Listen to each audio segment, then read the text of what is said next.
Most chess players don't know how venomous the Vienna can be, but it is a double edged sword. You really gotta know what you're doing. So, I will show you how I go about it, do an opening analysis, do a complete analysis, show you everything I can so that you can yield this double edged sword like a champ. So if you're interested in actually elevating your level from just a average chess player to an actual Lancry Chess subscriber, you know the button. And if you're just here for the entertainment, fine. If you want to check out the opening, fine. If you want to improve it, fantastic. And if you're interested in the course, leave me some feedback in the comments because I still have to record all of the videos and stuff, and that's gonna take a long while. But yeah, that is about it. Let's go.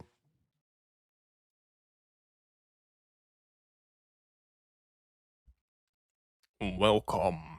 Um, I hope you have I hope you're having a lovely day. I'm playing a copycat Vienna game. My opponent is thinking a long time because it's a very annoying opening. But I'll do an opening analysis, so let's not go too deep right here. I love these positions, but I screwed one or two up just because it's so difficult.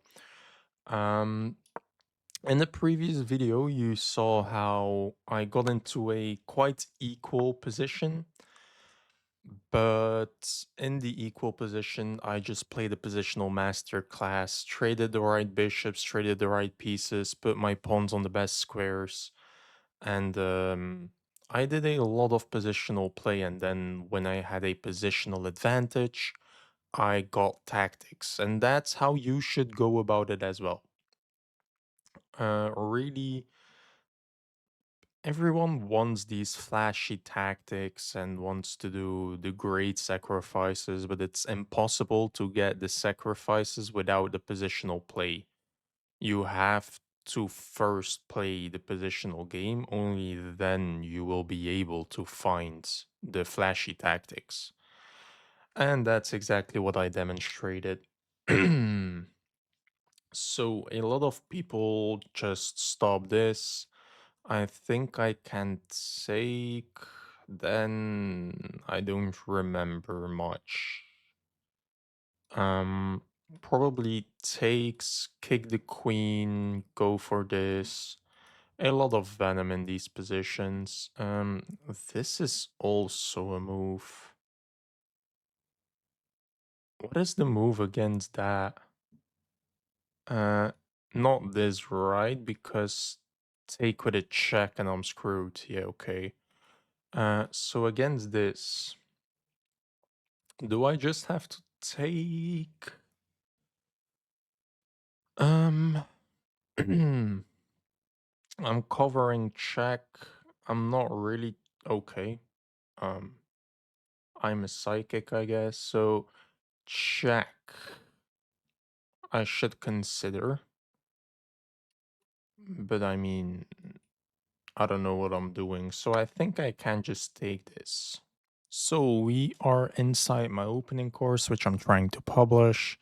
And we see the Vienna here, and with knight to c6, we go for bishop to c4.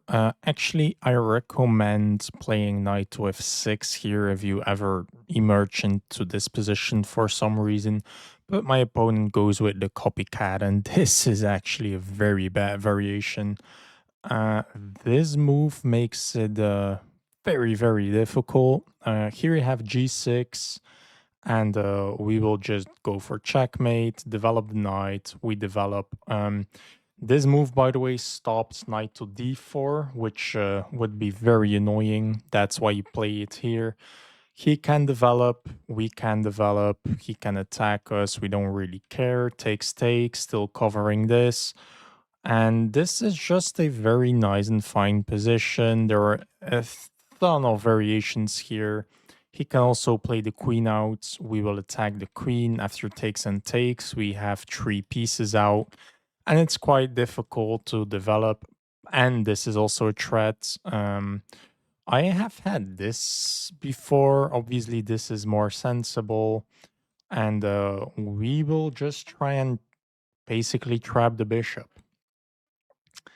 And I mean, here the variation stops already. Very venomous. Very solid too, if you want it to. Here, the best move actually is king to f2. No one finds that. We again go for mate. Let's say he develops. Again, stop this knight to d4 ID and stop the bishop from going to g4. We can let him trade it off if he wants. We have a very easy development plan. Very nice and solid again. But he plays his queen to f6. Wait, this is not what happened. Here he plays his queen to f6. So queen f6 happens, we play knight to d5, making this threat, making this threat. We have awesome pressure. Of course, you can take. We move our king. Here you have a lot of variations. And if I remember correctly, my opponent didn't find this. I checked, but I didn't remember correctly. My opponent played d6 here, which is not actually in my course. I do have g6, then we just attack the queen. After the queen moves, we have d4, and he has to be very careful. He can attack our queen. We get some threats here. He has to take our knight, and we have a checkmating threat, and this situation is very bad. We're threatening this. We are threatening a queen trap. I meant we're threatening the bishop. We're threatening the king. A lot of things that lose very, very badly here. So he did play g6. I will add that in a second. Let's say he plays his knight out. We just take. You take the knight, I take the rook with a check, and then instead of taking this knight, which is how I lost a lot of games before, if you take with the bishop, this is mate. If you take with the pawn attacking this, still a quite bad variation. He can take this, attack the bishop. Bishop can't go off of this diagonal or it's mate. So you really gotta memorize this, and that is exactly why I plead for and memorizing and understanding your openings. If he plays king to to f8 here, we again go for this knight trap variation. I have it worked out 2 moves further.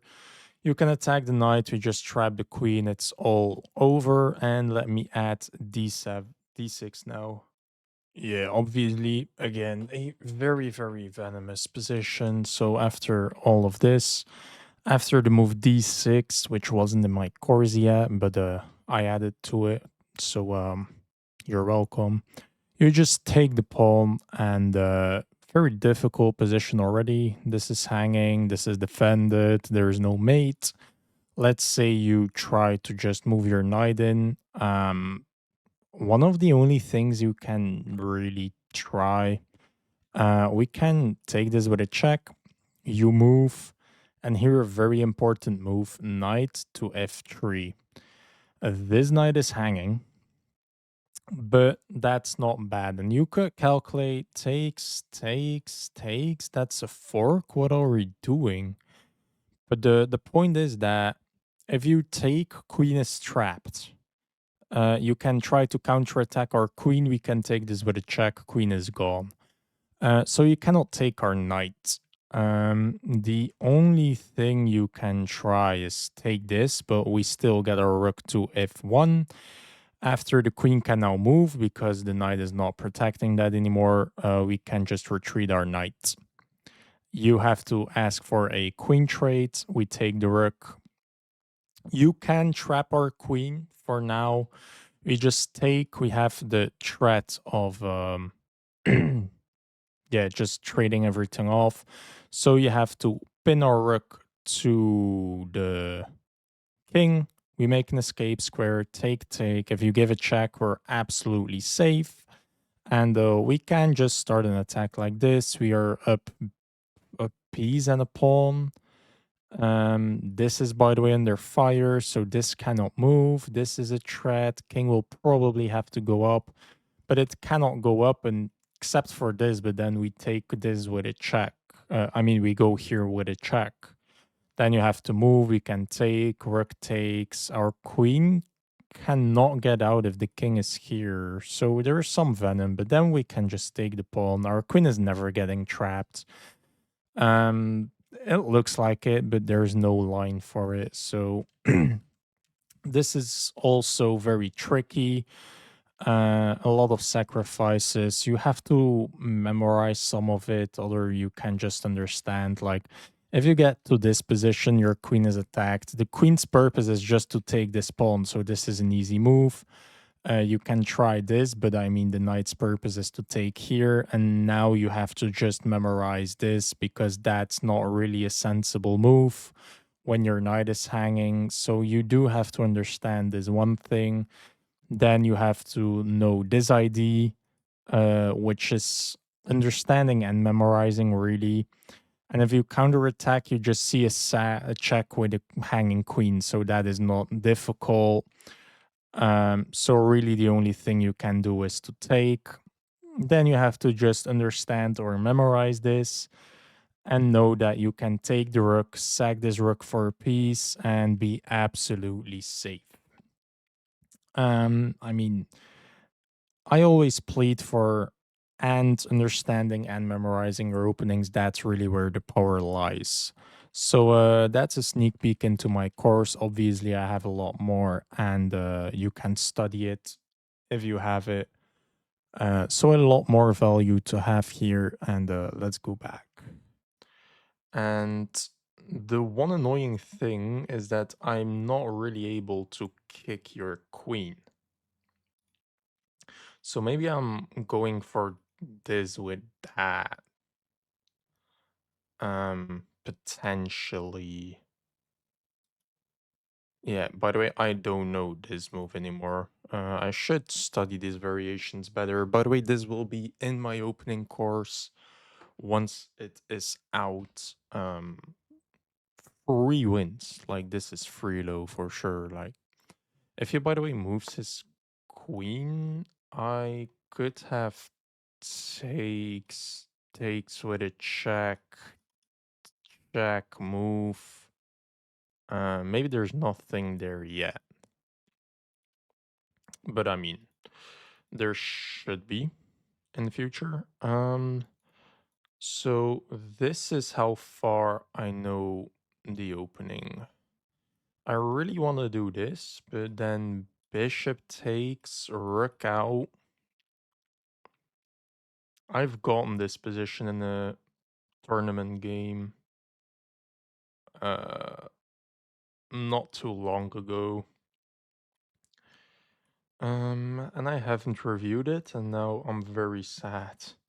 So if I go for this, so that I can play my rook out, queen will basically be trapped. If I get this and this, you will have to go here. I can defend the bishop.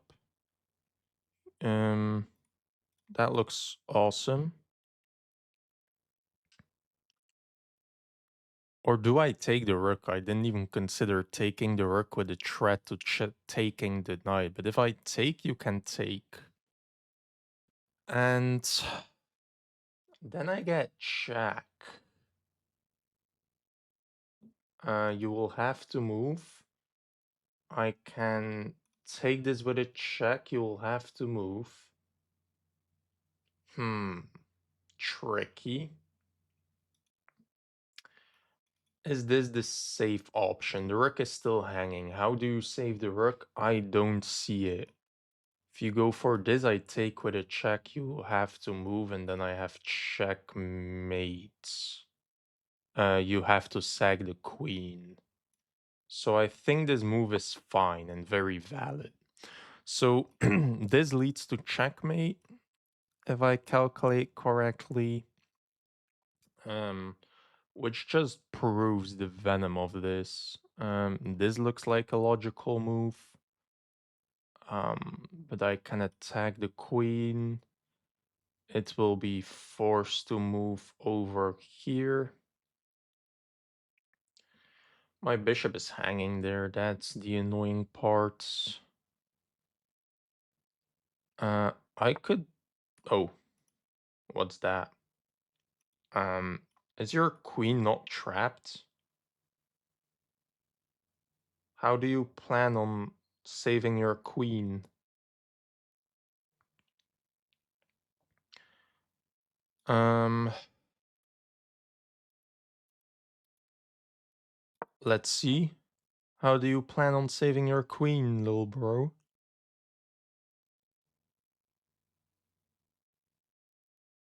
Um, I mean, and this is why you played Vienna. It's a very nice opening, very easy wins.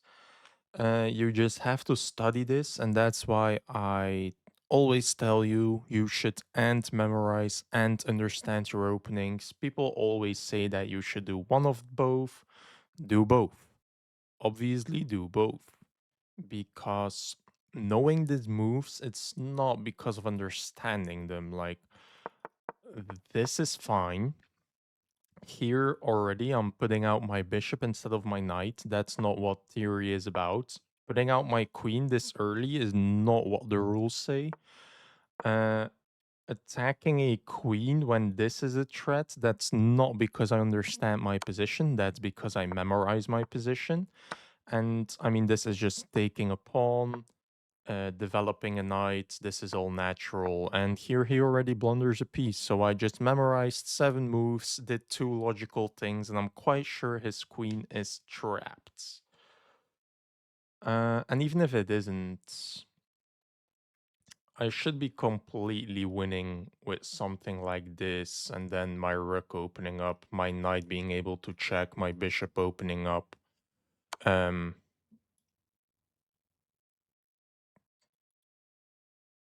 I think he's praying for king takes, knight takes, check. Uh, I could take with the rook. Oh wait, I can take with the knight. What am I saying? Oh yeah, I just take with the knight. Success, little bro. he he was really praying on this, I think, but I mean, I don't know. And I do cover check, which is very important. If I didn't, I still have. If I block with the bishop, that's mate, to be fair. So I can win this. Oh, oh, oh, oh, oh. Check, move here, go here. Uh, I cannot give this check. I'm not sure what's going on there. I want to play another game, so I will not. I'll see you in analysis. If you like that game or I convinced you to play the Vienna, subscribe because that's what this is about. So we go for this. Again, yes, this is the best move, but we go for these variations. He tries to copy us. The best move in the position is actually to play king f8. No one finds that. And after this, you're already in some trouble. This is all just memorized. It will be in my course. I'm very excited to publish that. And after this, I don't know really what to do. So again, you should do this. I can attack your queen. If the queen moves here, I can try and trap it. After this, I just have take here, trap the queen, take. You can take my queen, I take a piece, you take a pawn, I trade pieces, take, and I'm up a piece for 2 pawns. It feels like I'm way stronger, but I mean, whatever. Game is over practically. So he copies me. He tries that. He's smart, and this is already a blunder. I do play the best move. It's just to take the pawn, and you defend very awkwardly. Here, I don't know what to do. In the tournament game, I played this, and actually, I'm losing. Oh yeah, I did play the best move. That's fantastic. And I think my opponent did this. That was a tournament game from a week ago, which I didn't publish. But so this is actually the best move, and this is another inaccuracy. Apparently, there's something better. Uh oh no, okay, I still play the best move. So here you have to take, then you should just throw away your piece so that they don't take your wreck. I mean, yeah, disgusting positions. What are we analyzing? So I don't know if I will do an opening analysis for this because I mean, this is basically it. You just play into this, get your queen out, attack the queen, not being scared of this. He already blunders. If he does this, you have to know the queen trap. If he does this, you have to know to take the pawn. If he defends this, again, the queen trap here, like this, that's a queen trap. He has to defend against the queen trap, and then our queen and rook will align like this. And this is just all memorized and understanding my openings. That's exactly what I want to tell you. All teachers always say you should not memorize your openings, you should understand them, or you should memorize your openings. No point to understand them. Um, Both. The answer is in both. And I mean, you can see the power of it. I mean, what else is logical? Let's say you just move your bishop that blunders this and that again. Like you cannot stop both. And the only move to not be minus 2.6 is moving your king here. I will attack you. This is the most logical move. The other thing you can do is first attack my queen, then you have to move here. I still try and trap your queen. After this, I can just slide, and now we have to find this backwards move. Let's say you do this, that sounds logical. Takes, rook takes, I attack your queen, queen has to move, attack your queen. You have to sack your knight. Let's say you don't sack your knight, then I can sack my knight, and that is a checkmating threat. You have to cover the checkmate, I can take your rook, I'm up the exchange, GG. This opening is venomous, so I will try and finish my course for you. Um, yeah, just so subscribe, like, see you in the next one.